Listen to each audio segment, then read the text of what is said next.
Guys, my name is Sopan and welcome to finance वाला। आज हम डिस्कस करने वाले हैं कि 4 तारीख का ट्रेड सेटअप किस प्रकार रहेगा, जिसके अंदर हम डिस्कस करेंगे stock specific ideas, then index specific क्या रुझान निकल के आ रहा है। इससे पहले एक बार हम क्विक रिव्यू ले लेते हैं 3 तारीख के ट्रेड सेटअप में क्या हुआ था। यानी कि आज के ट्रेड सेटअप के अंदर हमारा एक स्टॉप लॉस हिट हुआ लुपिन के अंदर on a long side and 6 targets achieve हुए, जिसमें बैंक निफ्टी के तीनों टारगेट्स अचीव हुए and stock specific 3 targets achieve हुए, जो जिसके अंदर हमारे सारे टारगेट्स अचीव हुए 3 स्टॉक्स के अंदर। एंड बाकी जो 2 स्टॉक्स थे उसके अंदर हमारा इक्का दुक्का टारगेट अचीव हुआ। सो ओवरऑल आज का ट्रेड सेटअप बहुत ही अच्छा था, उसके अंदर हमें बहुत ही अच्छी अपॉर्चुनिटीज मिले। बट मैं कहना चाहूँगा यहाँ पे आज के लिए मैंने सिर्फ 4 स्टॉक सिलेक्ट किए हैं, एक लॉन्ग साइड में एंड 3 शॉर्ट साइड के अंदर।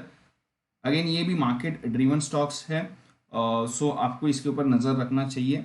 एंड और एक बात मैं बताना चाहूँगा, सारे जो स्टॉक्स है वो निफ्टी 50 के अंदर ही है, मैं इंडेक्स के बाहर नहीं जाना चाहूँगा। बिकॉज आई नो दैट जब भी मार्केट के अंदर ट्रेंड्स चेंज होते हैं तो mid caps and small cap के अंदर की जो वॉलेटिलिटी रहती है वो इंट्राडे बेसिस पे हम एग्जॉर्ब नहीं कर सकते। सो इसके लिए मैं गुड क्वालिटी स्टॉक्स में अपॉर्चुनिटीज ढूंढ रहा हूँ जहाँ पे वीकनेस या स्ट्रेंथ आ रही है। फर्स्ट ऑफ ऑल मैं आपको बात बताना चाहूँगा, 4 तारीख के लिए निफ्टी के अंदर वीकनेस कंटिन्यू रहेगी। अगर हमें अपॉर्चुनिटी मिलती है, थोड़ा बहुत गैप अप होता है या थोड़ी सी रिकवर्ड ओपनिंग होती है तो 10,900 के नीचे फ्यूचर शॉर्ट करना चाहिए with 50 point stop loss. 100 points का अल्टीमेट टारगेट रहेगा, इसके ऊपर हमें नजर रखना चाहिए।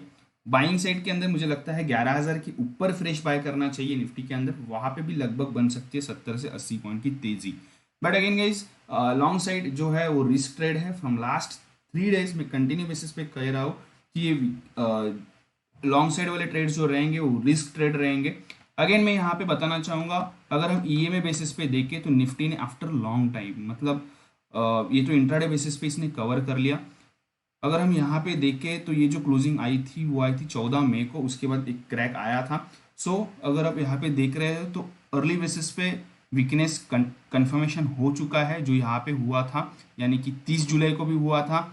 सो वही confirmation for further strain the weakness 3 अगस्त को आया है, यानी कि आज के दिन में। सो हमें इसके लिए रेडी रहना है, यहाँ पे वीकनेस बढ़ सकती है निफ्टी के अंदर। अभी हम देखते हैं बैंक निफ्टी के अंदर क्या रुझान निकल के आ रहा है। बैंक निफ्टी का चार्ट तो इससे भी बुरा मुझे लग रहा है, ये तो कंफर्मेशन दे रहा है फॉर फर्दर वीकनेस।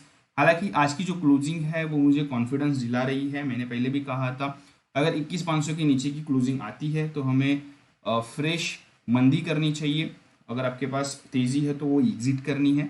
सो इतनी अच्छी मंदी के बाद मुझे लगता है और एक बड़ा डाउनसाइड आएगा बैंक निफ्टी में, जो लगभग बैंक निफ्टी को ड्रैग डाउन कर सकता है परफेक्ट 20,500 लेवल तक। सो कल के लिए मुझे लगता है एक बहुत ही बढ़िया डाउनसाइड रहेगी। जैसे 21,000 के नीचे जाता है 200 पॉइंट्स की एक रिस्क लेके हमें शॉर्ट करना चाहिए एंड फर्दर डाउनसाइड मुझे लगती है 500 से 600 पॉइंट की आनी चाहिए बैंक निफ्टी के अंदर। बाइंग के लिए 21,600 के ऊपर मैं बाय करना चाहूँगा। देन 21,400 का एक स्टॉप लॉस रहेगा, अल्टीमेट टारगेट 22,000। इन बिटवीन में प्रॉफिट्स बुक करने के लिए कहूँगा, मैं यहाँ पे ज़्यादा रुकने के लिए नहीं कह रहा हूँ। ये जो मैं तीनों टारगेट्स जो देता हूँ हमेशा, ये conservative traders, then confirmation trader and risk trader के लिए होते हैं। Risk trader always wait for third target, conservative trader जो होता है वो फर्स्ट टारगेट पे एग्जिट करता है। स्टॉक स्पेसिफिक, इंडेक्स स्पेसिफिक, जहाँ पे भी मैं रुझान देता हूँ मैं ट्राई करता हूँ कि 3 अलग अलग टारगेट्स दूँ। अभी हम देखते हैं कि स्टॉक स्पेसिफिक क्या रुझान निकल के आ रहा है। फर्स्ट ऑफ ऑल हम सेलिंग साइड से कैरी करेंगे। इंडसइंड बैंक के अंदर अगर हम देख रहे हैं सो वीकनेस कंटिन्यू हो रही है, और भी ज़्यादा वीकनेस कंटिन्यू हो सकती है। सो मुझे लगता है 500 के नीचे निकलते ही शॉर्ट करना चाहिए। 505 का बराबर मैंने यहाँ पे 1% का टारगेट स्टॉप लॉस लिया है एंड अल्टीमेट टारगेट मैंने लिया है 490 का। इंट्राडे बेसिस पे 470 तक की डाउनसाइड हमें दिख सकती है, इसके अंदर हमें नजर रखना चाहिए। ये स्टॉक जो है ये वीक है और इसके अंदर वीकनेस बढ़ते हुए हमने देखी है। अगर आप ओवरऑल वॉलेटिलिटी देखें इंडसइंड की तो बहुत ही ज़्यादा होती है एंड स्पेशली जब भी ये 21 ईएमए के नीचे निकलता है तो स्टॉक बहुत ज़्यादा वीक हो जाता है, जो अभी यहाँ पे आया है कंफर्मेशन। सो मुझे लगता है ये वीकनेस कंटिन्यू रहनी चाहिए।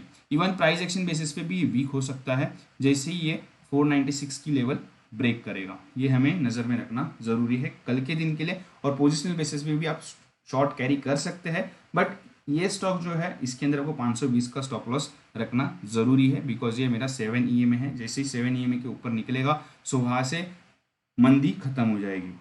नेक्स्ट जो स्टॉक है मैंने लिया है HDFC लिमिटेड। अगेन सबसे बड़ा वेटेज ये रखता है, सेकेंड लार्जेस्ट वेटेज रखता है ये निफ्टी के अंदर। सो इसके अंदर भी एक वीकनेस आते हुए दिख रही है। हालांकि इसको हम कंटिन्यू 2-3 दिन से ट्रैक कर रहे हैं, अच्छे हमें इसके अंदर प्रॉफिट्स मिल रहे हैं। आज के दिन के लिए मैंने लिया नहीं था बिकॉज थोड़ा कंफर्मेशन की रिक्वायर्ड थी, रिस्क रिवॉर्ड के अंदर ये बैठ नहीं रहा था। बट कल के लिए डेफिनेटली इसको शॉर्ट कर सकते हैं। 1735 के नीचे जाता है तो शॉर्ट करना है। और लगभग 20 रुपये का मैंने यहाँ पे स्टॉप लॉस लिया है।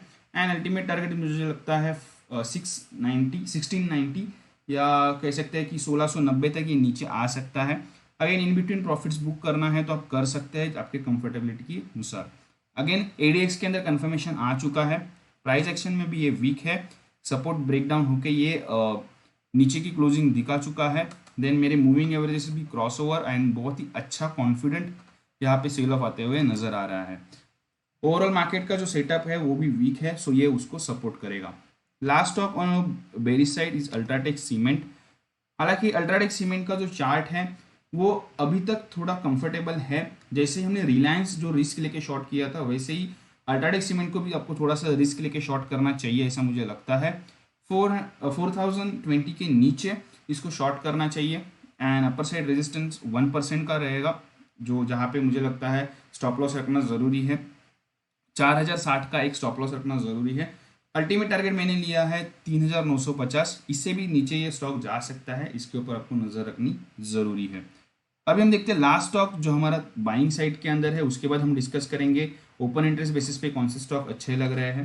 टाइटन ये आज का टॉप गेनर है, इसको मैं कल के लिए भी कंटिन्यू करूंगा बिकॉज जिस प्रकार क्लोजिंग आई है मुझे लगता है जैसे ही ये 1085 की लेवल क्रॉस ओवर करेगा सो यहाँ से एक तेजी बनेगी। अगर आप ये कैंडल देख पा रहे हो तो इसके ऊपर जैसे ही निकलेगा, ये जो शैडो है इसके ऊपर जैसे ही निकलेगा, मतलब इस कैंडल की क्लोजिंग के ऊपर निकलेगा तो वहाँ से एक फ्रेश बाइंग आ सकती है, जो लगभग टाइटन के अंदर 1125 1130 तक की तेजी कंटिन्यू होते हुए हमें दिख सकती है। फर्दर अपसाइड भी इसके अंदर आ सकती है। हालांकि जो ओवरऑल स्टॉक का जो बिजनेस है, कंपनी का जो बिजनेस है, उसको करंटली कोई पीक नहीं है, फिर भी टेक्निकली स्टॉक इंट्राडे बेसिस पे मैंने बाय पे लिया है। सो ये थोड़ा रिस्क ट्रेड रहेगा। अगेन बाइंग साइड के अंदर मेरे तरफ कॉन्फिडेंस नहीं है, मैं यहाँ पे ज़्यादा कॉन्फिडेंस नहीं रख रहा, इसीलिए मैंने खाली एक ही स्टॉक लिया है जो मुझे लगता है कि इसके अंदर फर्दर अपसाइड बाकी है।